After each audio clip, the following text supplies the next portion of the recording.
أعوذ بالله من الشيطان الرجيم. بسم الله الرحمن الرحيم. الله الذي خلق السماوات والأرض وأنزل من السماء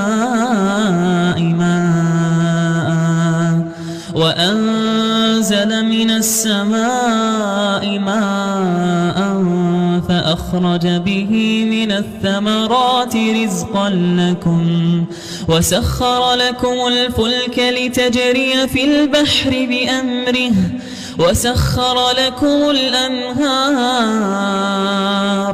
وسخر لكم الشمس والقمر دائبين وسخر لكم الليل والنهار وآتاكم من كل ما سألتموه وإن تعدوا نعمة الله لا تحصوها إن الإنسان لظلوم كفار.